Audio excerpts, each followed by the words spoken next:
এটা হচ্ছে তিলোত্তমা রূপে দেখানো। কলকাতা নিয়ে কিন্তু কাজ হতে চলেছে সৃষ্টির আদি থেকে যে নগর উন্নয়ন 30,000 ইট বনেদি ছোঁয়া এখানটা তোমরা পাবে। অযোধ্যার রাম মন্দিরে যারা মন্দির তৈরি করছেন ইট গেঁথে গেঁথে তারপর কার্ভিং করে। তো কলকাতা যতই ডেভেলপমেন্ট হোক যতই বয়স হোক কলকাতা কিন্তু আমার কাছে চিরসুন্দরী। দক্ষিণ কলকাতায় অনেক পুজোই আছে, কিছু কিছু পুজো আমাদের মনে সত্যি দাগ কেটে যায়। তার মধ্যে অন্যতম পুজো সেটা হচ্ছে রাজডাঙ্গা নব উদয় সংঘ। রাজডাঙ্গা নব উদয় সংঘের পুজো আমার প্রতি বছর না দেখা হলেও আমি গত বছরের আগের বছর অর্থাৎ 2021 সালে দেখেছিলাম, আবার 2022 সালে, মানে 2022টা মিস গেছে আর কি, 2023 সালে আবার দেখবো। মানে 22টায় যাওয়া হয়নি কোনো না কোনো কারণে। আজ 2023 সালে রাজডাঙ্গা নব উদয় সংঘে ঠিক প্যান্ডেল কতদূর এগালো সেটা দেখতে যাচ্ছে। রাজডাঙ্গা নব উদয় সংঘে আসতে গেলে এই অ্যাক্রোপলিস মলের সামনে আসতে হবে। এই যে রাস্তাটা রাজডাঙ্গা রোড, এখান থেকেই সোজা চলে যেতে হবে। এখানে আসতে গেলে তোমরা রুবি থেকেও আসতে পারো বা কালীঘাট মেট্রো থেকেও আসতে পারো। অ্যাকচুয়ালি এখানে আসার অনেকগুলোই রুট রয়েছে। আমি যেভাবে আসি সেটা হচ্ছে কালীঘাট মেট্রো থেকে আমি বাসে চলে আসি এখানে। বালিগঞ্জ রেলওয়ে স্টেশন থেকেও এখানে আসা যায়। এই পুরো রাস্তাটা জুড়ে যে গেটগুলো করা হয়েছে সবই হচ্ছে দুর্গাপুজোর প্যান্ডেলের গেট। পুজোটা তো প্রায় চলেই এলো, আর জাস্ট কিছুদিনেরই অপেক্ষা। তারপর এই যে ফাঁকা রাস্তা, এই ফাঁকা রাস্তা টোটালি জন অরণ্যে একদম ভেসে যাবে, শুধু মানুষ দেখা যাবে। আমি একদম চলে এসেছি প্যান্ডেলের সামনে, এবার তোমাদেরকে প্যান্ডেলটা দেখাবো। প্যান্ডেলে ঢোকার আগে বলে দিই, দুর্গা পুজো আর্ট এতে কিন্তু এবছর অংশগ্রহণ করেছে রাজডাঙ্গা নব উদয় সংঘ, অর্থাৎ মাসার্টের লিস্টে রয়েছে। এই ব্যানারে তোমরা দেখতে পাচ্ছ যে দুর্গাপুজো আর্টটা যেখানে মানে যেটা হবে আর কি, যেটা 11 থেকে 15 অক্টোবরের মধ্যে আর কি হবে, ঠিক আছে। এবারে লাস্ট 2 ইয়ার অর্থাৎ 2021 এবং 22-এও মলয় সুমদা কিন্তু কাজ করেছিল এখানে, যেখানে বড় সড়ো স্কাল্পচারের ওপরে কাজ হয়েছিল, বড় সড়ো কাজ হয়েছিল যেটা আমরা দেখেছিলাম। এবার ঠিক কি দেখা যাবে সেটা এখন অপেক্ষা। তাহলে এবার চলো ভিতরটাতে ঢুকি। ভিতরটা ঢোকার পর আমি যেটা দেখতে পাচ্ছি, যেটা তোমাদেরকে এখন দেখাবো, জাস্ট ওয়াও লাগছে। ক্যামেরা ঘোরাই আমি, তোমরা দেখো। প্রথমেই যেটা আমি দেখতে পাচ্ছি এখানে এরকম একটা বিশাল স্কাল্পচার কিন্তু রয়েছে, বিশাল স্কাল্পচার। তার সাথে সাথে আশেপাশে তো অনেক কাজ রয়েছে। আমি এটা দেখে অবাক হয়ে গেলাম, এটা কিন্তু অনেকটা বড়। মোটামুটি এই স্কাল্পচারটার হাইট আছে 24 থেকে 25 ফুট হাইট আছে, ঠিক আছে। তাছাড়া তো আশেপাশে বহু কাজ রয়েছে, কিন্তু এটা দেখার পর মানুষজন প্রথম, ওই যে বলে না যে প্রথম কোনো কিছু প্রথম দেখার পর যদি হিট খায় তারপরে কিন্তু সেটার উপরেই মানুষের টানটা বেড়ে যায়। এটা দেখার পরেই কিন্তু আলাদাই একটা আমেজ তৈরি হবে এখানে। কিছুদিন আগেই একটা ফাইনাল ব্যানার বেরিয়েছে যেখানে লেখা রয়েছে পরম্পরা, ঠিক আছে। সেই পরম্পরার যে অর্থটা সেটা এবার তোমাদেরকে বলি। পরম্পরার অর্থ যেটা বোঝানো হয়েছে এখানে তো একজন, এটা হচ্ছে তিলোত্তমা রূপে দেখানো হয়েছে, ঠিক আছে। এই টোটাল স্কাল্পচারটাকে কিন্তু তিলোত্তমা রূপে দেখানো হয়েছে। কলকাতার বিভিন্ন চিত্র এখানে ধরা পড়ছে। আমি তোমাদেরকে দেখিয়েছিলাম খুঁটি পুজোতে, আমি শুধুমাত্র বলেছিলাম খুঁটি পুজোতে যে কলকাতা নিয়ে কিন্তু কাজ হতে চলেছে, যেটা আমি আন্দাজ করেছিলাম কাজটা দেখে। এখানে কলকাতার বিভিন্ন যে চিত্র সেটা ধরা পড়ছে। কলকাতার নগর উন্নয়ন হচ্ছে, ঠিক আছে, একদম আদি থেকে, সৃষ্টির আদি থেকে যে নগর উন্নয়ন হচ্ছে সেই জিনিসটা পুরোপুরি কিন্তু এখানে ফুটে উঠেছে। কলকাতার সৃষ্টিটা সকলের নিশ্চয় জানা আছে, সুতানুটি, গোবিন্দপুর এবং কলিকাতা, এই 3টি জায়গা মিলে কিন্তু কলকাতার সৃষ্টি হয়। এখানে এই যে টালিগুলো দেখছো, টালি ব্যবহার করা হচ্ছে এই যে অংশগুলোতে, ঠিক আছে। আজকাল তো টালি প্রায় দেখা যায় না বললেই চলে, ঠিক আছে। এই ফ্ল্যাটের যুগে এখানে কিন্তু এইভাবে পুরোপুরি ব্যাপারটাকে রাখা হচ্ছে, পুরো এরকম টালিগুলো থাকছে। এখানে একটা বিশাল ঢাক দেখতে পাচ্ছি যেটা কিন্তু পুরোপুরি লোহার তৈরি। সাথে সাথে ওপরের যে অংশগুলো সেখানে কিন্তু মাইক দেখতে পাওয়া যাচ্ছে, ঠিক আছে। এই মাইকগুলো বিভিন্ন অংশ রয়েছে, পুরোপুরি লোহার, এগুলো লোহার স্ট্রাকচারাল পার্ট এখানে অনেক রয়েছে। কিছু বাড়ি দেখা যাচ্ছে এদিকে, ঠিক আছে, যে জিনিসগুলো কিন্তু খুব স্পষ্ট।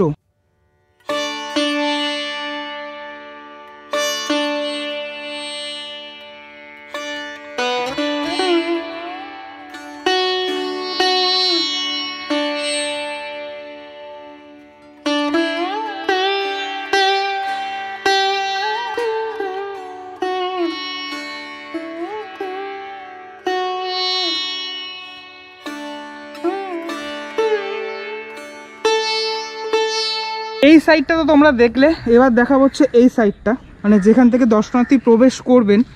এখানে ইটের মধ্যে বিভিন্ন কারুকার্য করা হয়েছে। একটু বলে দিই, এই সমস্ত কারুকার্য অযোধ্যার রাম মন্দিরে যারা মন্দির তৈরি করছেন সেখান থেকে স্পেশাল টিম এসে কিন্তু এই সমস্ত কাজ করে গেছেন। ঠিক আছে, এটা কিন্তু আমাদের কলকাতাবাসীর জন্য বিশাল গর্বের বিষয় যে এখানে এত সুন্দর সুন্দর কাজ হয়েছে। এখানে বিরাট একটা এরকম স্ট্রাকচারাল পার্ট দেখতে পাচ্ছ, পুরোটাই লোহার কাজ। এটা মণ্ডপের মধ্যে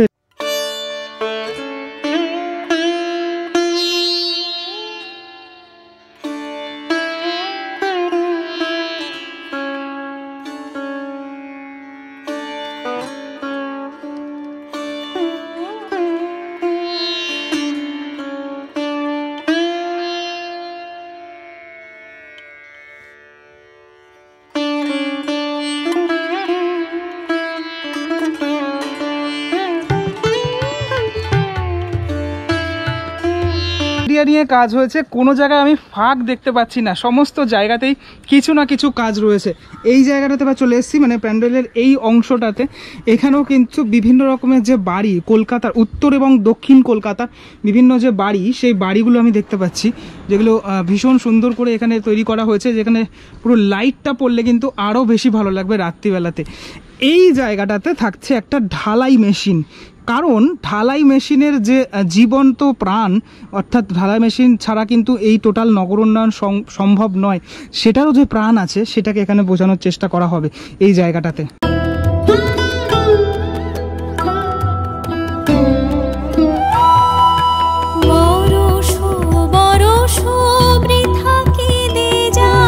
একটি বাড়ির যে দুয়ার, সেটা কিন্তু এখানে তৈরি করা হয়েছে। পুরনো কলকাতায় দেখলে দেখবে যে এরকম ধরনের অনেক বাড়ি থাকে, এখানে ওপরের দিকটাতে কিছু ঝুল বারান্দা থাকে, সেরকম কিছু একটা এখানে তৈরি করা হয়েছে। পুরোটাই কিন্তু এখানে লোহা দিয়ে, মানে পুরোটাই আয়রনের। এখানে পুরো কাজগুলো এই দিকটাতে প্রচুর আয়রন এখানে ব্যবহার করা হয়েছে। রাজডাঙ্গা নব উদয় সংঘের এই টোটাল প্যান্ডেলে কত ইট ব্যবহার হয়েছে সেটা কি জানো? টোটাল প্যান্ডেলে ব্যবহার হয়েছে কিন্তু 30,000 ইট। সেই 30,000 ইটের এত সুন্দর সুন্দর যে কাজ, সেই কাজ আমি দেখতে পাচ্ছি, এটা তো সেরা হয়েছে। এটাকে তিলোত্তমা হিসাবে দেখানো হয়েছে। আমরা সকলেই জানি যে এই তিলোত্তমা কলকাতা, সেই তিলোত্তমা কলকাতার সুন্দরী যে রূপ, সেই রূপটা এখানে কিন্তু ফুটে উঠছে।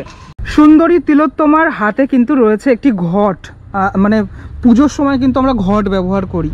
আর তার ঠিক পিছনে যেখানে ঠাকুর রয়েছে, মানে দুর্গার প্রতিমা রয়েছে, এই জায়গাটাতে কিন্তু এরকম যে কাজটা করা হয়েছে, আমি শুনলাম দাদার কাছে যে এটা কিন্তু দুটো পিলারের ওপর দাঁড়িয়ে রয়েছে এই কাজটা। এই ব্যাপারটা যদি তোমরা ঠিক মতো লক্ষ্য করে দেখো, দেখবে যে একটা বনেদি ছোঁয়া এখানটা তোমরা পাবে যেখানে ঠাকুর রয়েছে। আচ্ছা, এই জায়গাটাতে এই অংশগুলো খুব সুন্দর করে সাজানো হচ্ছে, পুরোপুরি ইট রয়েছে। আর এখানে এটা হচ্ছে একটা চাঁদোয়া।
অনবদ্য লেগেছে। আমি এরকম কাজ কোনোদিনও আজ অবধি কলকাতায় দেখিনি, এরকম এত সুন্দর ইট কেটে কেটে এরকমভাবে যে করা হয়েছে ব্যাপারটা, মানে পুরোপুরি ইটটাকে কেটে কেটে এরকমভাবে সুন্দর করে বিষয়টাকে, মানে হাতের এই অংশগুলো, হাতের এই যে বালাগুলো, সেটাও দেখো কতটা স্পষ্ট, ঠিক আছে ব্যাপারগুলো। খুব ভালো লাগলো, এটা দেখে ভীষণ ভালো লাগলো যেভাবে এটা ফিনিশিংটা করা হচ্ছে। এবং এখান থেকে আমি একটা জিনিস দেখাই তোমাদেরকে, এই দেখো এই অ্যাঙ্গেলটা ভালো করে যদি তোমরা দেখো তাহলে ঠিক কেমনটা লাগছে। তিলোত্তমা এখানে অ্যাক্রোপলিস মলটা রয়েছে, অ্যাক্রোপলিস মলটাকে কিন্তু ধরে রয়েছে, তেমনটা লাগছে না পুরো ব্যাপারটা? আর রাজডাঙ্গা নবোদয়ের সঙ্গে এবছরের যে কাজটা, পুরোপুরি যে কাজটা তোমরা এতক্ষণ যেটা দেখলে, এটা কিন্তু এবছর দুর্গাপুজোর জন্য যারা ফটোগ্রাফার, যারা ইউটিউবার্স, তাদের জন্য কিন্তু একদম ছবি তোলার জন্য একটা মানে অনবদ্য জায়গা। এত সুন্দর এলাকা, এখানে এত সুন্দরভাবে আমি নিজেই দেখতে পাচ্ছি, আমি নিজে জানি না তোমাদের কেমন লাগছে, ঠিক আছে? এত সুন্দর এলাকাতে ছবি না তুলে কে থাকবে? টোটাল এই যে ঢালাই যে র্যাম্পটা রয়েছে, এখানে কিন্তু 10 থেকে 12,000 স্কোয়ার ফিটে কাজ হয়েছে, এত বড় এরিয়াতে কাজ হওয়া।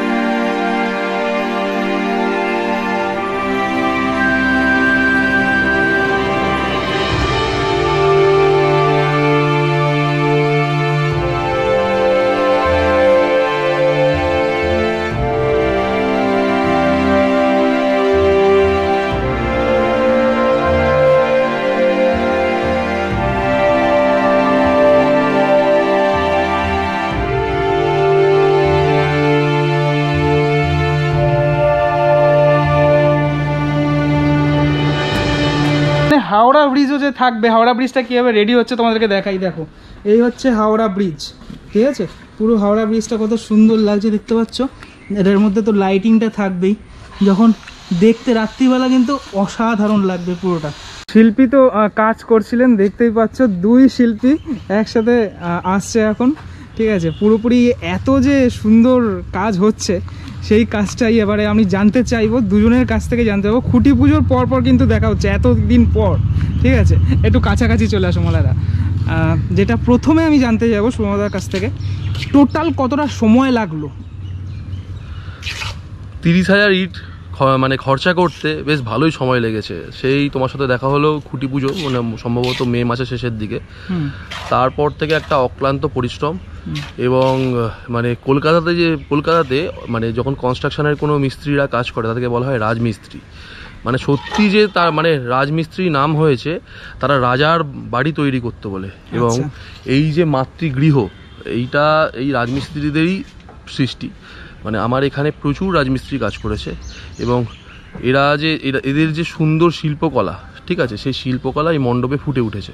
এবং এইটা করতে প্রায় 2.5 মাস থেকে 3 মাস এদের অক্লান্ত পরিশ্রম ছিল। বেশ, এবার মলয়দার কাছে আসবো, যেই বিষয়টা আমরা দেখেছি কয়েকদিন আগে, যে পরম্পরা, ঠিক আছে? কিন্তু পরম্পরা আলাদা আলাদা, ঠিক আছে? কিন্তু আমরা দেখে থাকি যে পরম্পরা একসাথে হয়। এই ব্যাপারটাকে নিয়ে তুমি একটু বলো। অ্যাকচুয়ালি আমি কলকাতা ট্র্যাডিশন নিয়ে কাজ করছি, তো মানে কলকাতা একটা রবীন্দ্রনাথের কথা ছিল যে কবিতাতে, যে কলিকাতা চলিয়াছে নড়িতে নড়িতে, এবং তার শেষ লাইনটা ছিল যে কলিকাতা আছে কলিকাতাতেই। তো কলকাতার যে এত মানে উত্তর আধুনিকতার যে জার্নিটা, কলকাতার একদম প্রথম যদি জব চার্নকের সময় থেকে ধরা হয় আজ পর্যন্ত যে একটা উত্তর আধুনিকতার যুগে যে জার্নিটা, সেই জার্নিটা তো হয়েছে একটা এখন মানে রীতিমতো প্রচণ্ড ফাস্ট কলকাতার মানে এই যে মানে ডেভেলপমেন্টটা। তোমার রাস্তাঘাট থেকে শুরু করে ব্রিজ কনস্ট্রাকশান, এবং এর সাথে মানুষের আচার ব্যবহার থেকে শুরু করে পোশাক পরিচ্ছদ, খাবার দাবার সব আমূল পরিবর্তন হয়ে গেছে। কিন্তু আমাদের যে নস্টালজিক কিছু ব্যাপারগুলো, যেগুলো আমাদের অনুভূতি, সেগুলো কিন্তু আমরা বাদ দিতে পারিনি। অ্যাকচুয়ালি এখানে আমি তিলোত্তমা কলকাতাকে অ্যাকচুয়ালি পরম্পরা, যেটা তুমি প্রশ্ন করলে, এটা কি আমি যে স্কাল্পচারটা করেছি এর ঘাড়ের ওপর এখনও কনস্ট্রাকশন বাকি আছে। অ্যাকচুয়ালি এই হচ্ছে কলকাতা তিলোত্তমা, তিলোত্তমাকে ব্রহ্মা সৃষ্টি করেছিলেন, বিশ্বকর্মা সৃষ্টি করেছিলেন, ব্রহ্মা নাম দিয়েছিলেন তিলোত্তমা। তার আবার অন্য গল্প আছে, আমি সেই পৌরাণিক কাহিনীতে যেতে চাইছি না। তো তিলোত্তমাকে ব্রহ্মা আশীর্বাদ করেছিলেন তুমি চিরসুন্দরী হয়ে থাকবে, সবসময় স্বর্গে তুমি চিরসুন্দরী হয়ে বিচরণ করবে। তো কলকাতা যতই ডেভেলপমেন্ট হোক, যতই বয়স হোক, কলকাতা কিন্তু আমার কাছে চিরসুন্দরী। তো সেই কলকাতাকেই দেখিয়েছি এবং এইটা দেখাতে গিয়ে আমার যে ধারাবাহিক ঐতিহ্যটাকেও নিয়েছি, আমার উত্তর আধুনিকতার সাথে ধারাবাহিক ঐতিহ্য, যেটা আমাদের একটু আগে বললাম যে আমাদের যেটা মানে নস্টালজিক ফিলিংসগুলো, যেগুলো আমাদের অনুভূতি দেয়, সূক্ষ্ম সূক্ষ্ম অনুভূতিগুলো, সেগুলো আমরা ফেলে দিতে পারিনি। অনেক বিষয়বস্তু আছে, যেমন আমি একটা সাধারণ দুর্গাপুজো কেন্দ্রিক যদি বলি, তাহলে হচ্ছে অষ্টমীর অঞ্জলি বা সন্ধি পুজোর ধুনুচি নাচ বা পুজোর আড্ডা, ভাসান, সিঁদুর খেলা, এগুলো তো আমাদের খুব সূক্ষ্ম সূক্ষ্ম অনুভূতি প্রদান করে। তো এইগুলো তো আমরা ফেলে দিয়ে আসিনি, এগুলো আমরা যুগের সাথে তাল মিলে কিন্তু এগুলো ধরে রেখেছি। আজ থেকে 25 বছর আগে কলকাতা অন্যরকম ছিল, কিন্তু তখন যে পুজোর আনন্দ, এখনও কিন্তু সেই পুজোর আনন্দই আছে, সেইটা কিন্তু পাল্টায়নি। তো এই যে মেলবন্ধনটাই দেখাতে গিয়ে পরম কথার অর্থ হচ্ছে যে খুব আপন বা নিকটস্থ বা শ্রেষ্ঠ, আর পরা মানে পরমা সুন্দরী। পরা মানে পরম্পরা মানে আমার ধারাবাহিক ঐতিহ্য বা ট্র্যাডিশন, সেটাকে যদি বেক করি তাহলে আমার এই কলকাতার যে উত্তর আধুনিকতার সাথে যে এই সুন্দরী কলকাতা যেটা আমরা বলি, সেই সুন্দরীকে একে আমাকে একটুখানি নামকরণের সাথে যোগ করতে, কারণ এটা একটা ইউএসপি আমার পুজোর, এই কাজের ইউএসপি। তো এটাকে আমাকে রাখতেই হতো নামকরণের সাথে, তাই জন্য পরা কথাটা এসছে যে পরমা সুন্দরী। আর পরম মানে হচ্ছে নিকট, আপন। তো কলকাতাকে আমি পরমা সুন্দরী হিসেবে দেখিয়েছি এবং তার সাথে আমার পরম্পরা যে ট্র্যাডিশন ঐতিহ্য সেটাকেও রেখেছি। তো নামকরণটা আমার মনে হচ্ছে যথাযথ এবং উপযুক্ত কাজের সাথে। মানে যেভাবে আমরা দেখে থাকি পরম্পরাটা, আমি প্রথমে ব্যানারটা দেখে ভাবছিলাম যে কেন এভাবে লেখা হলো, সেটা আমার কাছে এখন ক্লিয়ার হলো। আচ্ছা, শুভময়দার কাছে এবারে যে জিনিসটা আমি জানতে চাইবো, যে আমি কিন্তু খুঁটি পুজোর সময় কিছুটা আমি নিজে আন্দাজ করেছিলাম এবং আমার ট্যাগলাইনে ছিল কলকাতা, সেটা কিন্তু আর কারো ছিল না। ঠিক আছে, আমি প্রথমবার আমি ওটাকে ভেবেছিলাম, ভেবে নিয়ে আমি একটা নিজের মতো করেছিলাম। এখানে যে সূক্ষ্ম সূক্ষ্ম কাজগুলো চারিদিকে করা হয়েছে, এই কাজগুলো তো অনেকটাই কষ্টের, পুরোটাই ইটের, যেটা বললে যে কত হাজার ইটের এখানে কাজ হয়েছে, কতজন মানুষ কাজ করেছে এখানে? প্রথম হলো মানে একদম ফার্স্ট থেকে যদি ধরি শেষ অবধি প্রায় এখানে 132 জন কাজ করেছে। 132 জন, মানে এবার সেটা একসাথে নয়, একসাথে ধরো কাজ করছে ধরো 65 থেকে 70 জন, কিন্তু কাজ করেছে যেমন একটা রাজমিস্ত্রির গ্রুপ আছে, একটা আয়রন সেকশন আছে, একটা উড সেকশন আছে, এরকম সবকটা সেকশন মিলে একটা স্কাল্পচার সেকশন আছে, সবাই মিলে টোটাল ইউনিটে 132 জন কাজ করেছে। এবং প্রত্যেকেরই কাজের পার্টগুলো একটা একটা করে শেষ হচ্ছে, সে বেরোচ্ছে। এই মুহূর্তে যদি বলি, আজকে তুমি ভিডিও করছো 1 অক্টোবর, ঠিক আছে, আজকের ডেটে এখানে আমাদের তো মানে মণ্ডপে জানো তো এই কদিন পুরো অন্নকূট চলে, ঠিক আছে, মায়ের অন্নর মানে পুজোর আগেই অন্নকূটটা চলে, তা সেইখানেই টোটাল হিসেবটা বেরোয়। আজকের ডেটে কাজ করছে 45 জন, ঠিক আছে। এখন লাঞ্চ টাইম চলছে, তুমি দেখতে পাচ্ছ না, একটু লাঞ্চ টাইমের পরে আসলে তুমি আর ভিডিও করতে পারতে না, তোমাকে বলতে হতো যে একটু দাঁড়িয়ে যাও, আমি ভিডিওটা করে নেই। একদমই তাই। কলকাতার বিভিন্ন জিনিসপত্র দেখা যাবে এখানে, কি কি দেখা যাবে, মানে কলকাতা বলতে যা বোঝায়? প্রথম হলো ফিলিংস, যেটা দেখা যাবে যে অন্তরের সূক্ষ্ম অনুভূতিটা। দেখো, কলকাতা বলতে তুমি তো কলকাতাতে সব কিছুই আমরা নন্দন থেকে আরম্ভ করে ক্যাথিড্রাল চার্চ সবই দেখি, কিন্তু এইগুলোর মধ্যে একটা যে ফিল আছে, সেই ফিলটা এখানে পুরো পাওয়া যাবে। এখানে সেই সেকালের মাইকও দেখা যাবে, মাইকের চোং যেটা আজকের দিনে প্রায় উঠেই গেছে, এখন সব লাইনার স্পিকার এসে গেছে, সেই মাইকের চোংটাও দেখা যাবে। তুমি একটু ক্যামেরাটা প্যান করলেই দেখতে পাবে উপরে রয়েছে, কিন্তু তার সেটা আর্ট ফর্মে করা, ঠিক আছে। এখানে তুমি কালীঘাট টেম্পেলও পাবে, সেটা আর্ট ফর্মে করা। এখানে তুমি হাওড়া ব্রিজ পাবে, সেটাও মানে একটা আর্ট ফর্মে করা। এখানে তুমি ভিক্টোরিয়া পাবে, সবই পাবে, কিন্তু ওই যে বললাম অনুভূতি দিয়ে দেখতে হবে। ওই তুমি যদি স্ট্রাকচার দিয়ে দেখো তাহলে অনেক কিছুই পাবে, অনুভূতি দিয়ে দেখলে আরও অনেক কিছু পাবে। এটা দর্শকের দেখার উপর, এটা বলতে পারি। ইট, একটু আগে তোমার সাথে কথা হচ্ছিল যে ইট তো ইট নয় আর এখন, সেটা তো ক্রিয়েটিভিটিতে পুরোপুরি প্রকাশ পেয়েছে, সেই বিষয়টা নিয়ে বলো। এটা দেখো, ইট কাঠ কংক্রিটের মধ্যেও যে প্রাণ আছে, মলদা প্রথমেই বললো, সেটা কিন্তু আমাদের এই মণ্ডপে প্রথম মানে আমাদের দ্বারা তৈরি করা যে শিল্প, সেই শিল্পের মধ্যে এটাই কিন্তু মূল আমাদের বক্তব্য, যে ইট কাঠ কংক্রিটের মধ্যেও প্রাণ আছে। একটা ইট মানে রাস্তা, আমরা প্রত্যেকেই দেখি রাস্তা তৈরি করতে গেলে পিক ইটকে ভেঙে রাস্তায় ফেলা হয়, তা যখন ওটা ফেলা হয় রাবিশ পড়ে আছে বলেই লোকে বলে, কিন্তু সেইটাকেই দেখো আর্ট ফর্মে ইউজ করা হয়েছে। একদম ঠিক আছে। আচ্ছা, আমাদের মানে আজকের ডেটে কলকাতা থেকে টালিটা উঠেই গেছে, টালি নেই।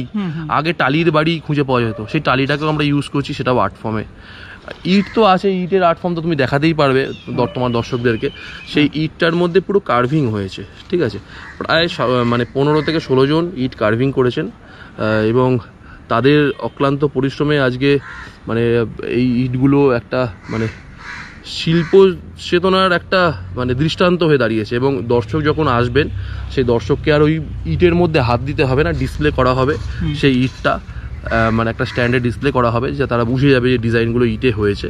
এবং হাত দিয়ে মানে দর্শকের তো আমাদের কলকাতা দর্শকের প্রচুর কিউরিসিটি, এটা কিন্তু মানে এই জিনিসটা কিন্তু কলকাতা ছাড়া কোথাও পাওয়া যাবে না। যেমন এই কলকাতাতে তুমি রাস্তায় হারিয়ে গেলে কোনো পথ চলতি মানুষকে জিজ্ঞাসা করবে, দাদা এইটা যাবো, পাশের রাস্তা চলতি লোকই তোমাকে সাহায্য করে দেবে, গুগল ম্যাপে সাহায্য নিতে হবে না। ঠিক সেরকমই এখানে দর্শক কী দিয়ে মণ্ডপ হয়েছে এটা আঙ্গুলের নখ দিয়ে খুঁচিয়ে বুঝে যায়। ঠিক আছে, এটা মানে প্রপ প্যান্ডেল, তুমি দর্শক ওর জন্য আলাদা সিকিউরিটি রাখতে হয় যে দাদা হাত দেবেন না, ওটা কে কার কথা শোনে, পুজোয় ঘুরতে এসেছি হাত দেবো না, এখানে হাত দিতে হবে না, চোখ দিয়ে দেখলেই বুঝতে পারবে যে এটা ইট দিয়ে যে এই মানে কার্ভিং গুলো হয়েছে। আচ্ছা, বলা যেতেই পারে যে এই যে তিলোত্তমার এই যে বিশাল স্কাল্পচার, এটা তো একটা বিশাল মানে অঙ্গ তোমাদের প্যান্ডেলের, এটা তো বলা যায়। একদম একদম, এটা আমাদের পুজোর মেন ইউএসপি। এটা তৈরি হয়েছে পুরো ইট গেঁথে গেঁথে তারপর কার্ভিং করে, এবং তারপর মানে ইটটাকে ভেঙে পুরোপুরি ব্যাপারটা প্রথমে ইটটাকে কনস্ট্রাকশন করা হয়েছে, ঠিক আছে, তারপর এটাকে কার্ভিং করা হয়েছে। কার্ভিং করে তুমি দেখো কার্ভিং চেরা হয়েছে যে সেটা, এবার কিছু জায়গা তো দেখো একটা সারফেস তো একটু রাফ হয়, সেটাকে আবার সুরকি দিয়ে ইউজ করা হয়েছে, মানে অ্যাকচুয়ালি চুন, সুরকি, ইট এই তিনটেকেই নেওয়া হয়েছে। আচ্ছা, এখানটাতে আমি ওই জায়গাটাতে আমি জানলাম তোমার কাছ থেকে একটু আগে যে ওখানে ঢালাই মেশিন থাকছে, একটা ঢালাই মেশিনেরও জীবন আছে একটা। হ্যাঁ অবশ্যই। না, এটা অ্যাকচুয়ালি আমি বলি, এটা হচ্ছে অ্যাকচুয়ালি এই কাজটা করতে গিয়ে যেটা আমার মনে হয়েছে যে আমরা তো কলকাতাকে দেখাচ্ছি, তো কলকাতাতে একটা শারদোৎসবের একটা মণ্ডপ তৈরি করছি কলকাতা ব্যাকগ্রাউন্ডটাকে নিয়ে। তো আমার কথা হচ্ছে যে আমরা কিন্তু ইটকাট কংক্রিটের মধ্যে থেকে কিন্তু ইটকাট কংক্রিট হয়ে যায়নি, আমাদের মধ্যে শিল্প চেতনা আছে, আমরা ইটকাট কংক্রিটের মধ্যে শিল্প খুঁজে পাই। তো এইখানে যে ইট কার্ভিংটা হয়েছে এটা কিন্তু সেই রাম মন্দিরে যারা কাজ করছে তাদেরকে এনে এখানে কাজ করানো হয়েছে, মানে তারা খুব সূক্ষ্ম কাজ করে, পাথর কেটে কাজ, তাদেরকে দিয়ে ইট কার্ভিংটা করানো হয়েছে স্পেশাল টিম এনে। মানে রাম মন্দির অরিজিনাল রাম মন্দির যেটা অযোধ্যায় যেটা হচ্ছে সেই লোককে কাজ করা হয়েছে। এবং এইখানে যেটা আছে না, এই যে ঢালাই মেশিনটা, অ্যাকচুয়ালি কলকাতার মধ্যে আমরা একটা জিনিস দেখেছি যে গতিশীলতার মধ্যে ছন্দ, এই যে গতিশীলতার মধ্যে যে ছন্দটা আছে কলকাতার, যেটা মানে মেন একটা অ্যাট্রাকশন বা প্রাণ বলতে পারা যায়, তো সেইটা ওখানে ডিসপ্লে করা হবে একটা বিশেষ মানে উপায়, এবং কাইনেটিক যেটা বলা হয়, মানে বর্তমান মানে আমি যদি মডার্ন ল্যাঙ্গুয়েজ ইউজ করি সেটাকে বলে কাইনেটিক। আচ্ছা, সেইটাকেই দেখাবো। শেষ প্রশ্ন যেটা আমার থাকবে, রাজডাঙ্গা নব উদয় সংঘ প্রথমবারের জন্য প্রিভিউ শোতে, ঠিক আছে, এই ব্যাপারটা তারপরে তোমাদের কাজের মানে মধ্যে দিয়ে এটা কতটা গর্বের? না, গর্ব তো অবশ্যই, এটা মানে আমাদের মানে এটা তো আমার ব্যাপার নয় বা দু একজনের ব্যাপার নয়, আজকে কলকাতা পুজোর জার্নিটা বহু যুগের, এবং তারই রেজাল্ট হচ্ছে ইউনেস্কোর হেরিটেজ যে স্বীকৃতি পেয়েছে। তো এইখানে একটা যে স্থান পাওয়া, এটা একটা বিরাট গর্বের, কেননা সারা বিশ্ববাসী দেখবে এবং সারা বিশ্ববাসী এখানে আসবে, ব্রিটিশ কাউন্সিল, ইউনেস্কো এবং কিছু সিলেক্টেড পুজো। কিন্তু সেটা হচ্ছে মানে ব্যাপারটা যে এতদিনকার যে পরিশ্রম, এতদিনকার যে অধ্যাবসায়, তার একটা রেজাল্ট পাওয়া গেছে, এটাই একটা আনন্দের। শুধুমাত্র যে এই স্কাল্পচারটাই যে পুজোর প্রাণকেন্দ্র তা নয়, এর সাথে সাথে একটা স্থাপত্য রয়েছে যেটা কিন্তু যথেষ্ট টাফ একটা আর্কিটেকচার, মানে যেখানে ঠাকুরটা থাকছে আর কি, পুরো আর্কিটেকচারটা দুটো পিলারের উপর কিন্তু এই আর্কিটেকচার দাঁড়িয়ে আছে। এই জাতীয় ঠাকুর দালান মানে যথেষ্টভাবেই মানে পিলার দিয়ে অনেক মজবুত করে করা হয়, এবং এই যে স্থাপত্যটাকে যে হ্যাঙ্গিংয়ে রেখে পুরোটা ইনস্টলেশন করছি, সেটা কিন্তু একটা দেখবার মতো বিষয়। এবং মানে পুরো কমপ্লিট হওয়ার পর দর্শক যখন আসবে তখন কিন্তু এর যে বিউটিফিকেশন পাবে, এবং এর সাথে আলো আধারের একটা মায়াবী খেলা তো রয়েছে, তখন দর্শকের মন ছুঁয়ে যাবে। তাহলে রাজডাঙ্গা নব উদয় সংঘের যে এই যে এবছরের যে ভাবনা, পরম্পরা, কেমন লাগলো টোটালটা ঘুরে? আমি যে ট্যুরটা তোমাদেরকে দিলাম পুজোর আগে, এটা কিন্তু সেরা ছিল, মানে আমার দেখা কিন্তু সেরা পুজোগুলোর মধ্যে একটা এবছর রাজডাঙ্গা নব উদয় সংঘ, যেটা তোমরা ঢুকলে আমি যেরকম মানে আমি তাক খেয়ে গেছি, তাক লেগে গেছে আমার, সেরকম তোমাদেরও তাক লেগে যাবে প্রথমে ঢুকলেই এই টোটাল যে বড় স্কাল্পচার এটা দেখলে। কেমন লাগলো ভিডিওটা সেটা আমাকে অবশ্যই জানিও। পরবর্তী ব্লগ আবার আসছে, নতুন কোনো পুজো, নতুন কোনো জায়গায় আবার তোমরা দেখতে পারবে। তাহলে আজকের এই ভিডিওটা এখানেই শেষ করছি, পরবর্তী ব্লগের জন্য অপেক্ষা করো, ততক্ষণের জন্য টাটা, ভালো থেকো সবাই।